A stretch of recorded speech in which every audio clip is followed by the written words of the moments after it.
pravzaprav smo pokazali, da smo v tem smislu zrel, trden, profesionalen in pa stabilen sistem. In da se znamo prilagajati tudi tako dramatičnim, bom rekla, spremembam in pa izzivom, kot je ta korona čas. Hkrati se je seveda pa pokazalo, kje so vse tisti problemi, tisti manjki, izzivi, ki jih moramo vsi skupaj najprej prepoznati, se o njih pogovoriti in potem hitro na njih tudi odreagirati.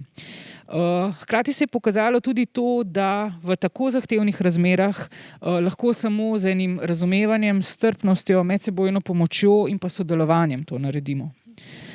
Tisto, kar smo v tem vmesnem času potem skozi celotno leto v resnici dodelovali, dograjevali, je bilo vse usmerjeno v to, kar sem že na začetku izpostavila.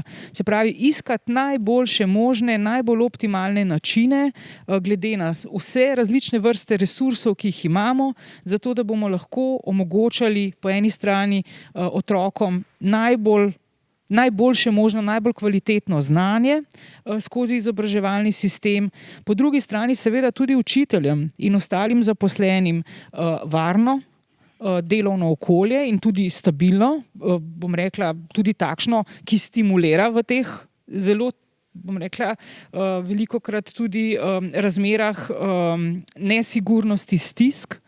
Nesporno je sedaj korona čas, pa že tudi pred tem, zanesljivo pokazal, da je potreba po eni precej veliki prevetritvi šolskega sistema oziroma učnih načrtov v naši državi potrebna. Nekako se zdi, da smo pomešali to, kaj so temeljna znanja, temeljni predmeti z vsem ostalim, da smo tudi, to je sedaj izobraževanje na daljavo, digitalno oziroma digitalizacija v šolstvu pokazala, da smo majčkeno zaspali tudi pri podajanju teh znanj.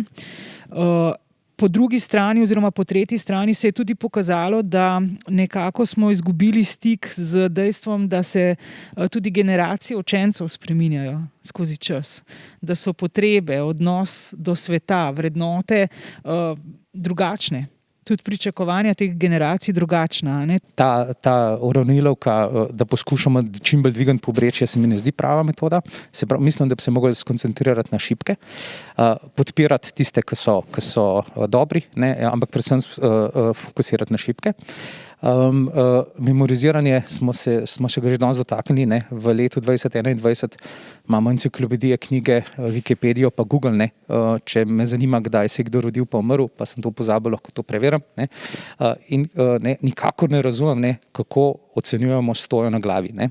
In dejansko se je pokazalo, da obvladovanje socialnih pa čustvenih veščin je nek izredno močan napovednik nekih prihodnjih akademskih rezultatov.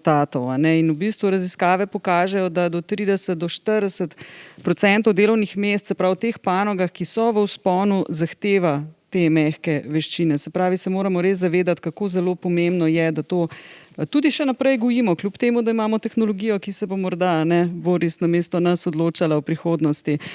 Pa še ena zelo pomembna zadeva in to je tako imenovani self-management. Tukaj govorimo o tem, kako so mladi sposobni nekega aktivnega učenja, odpornosti, obvladovanja stresa in pa prilagodljivosti.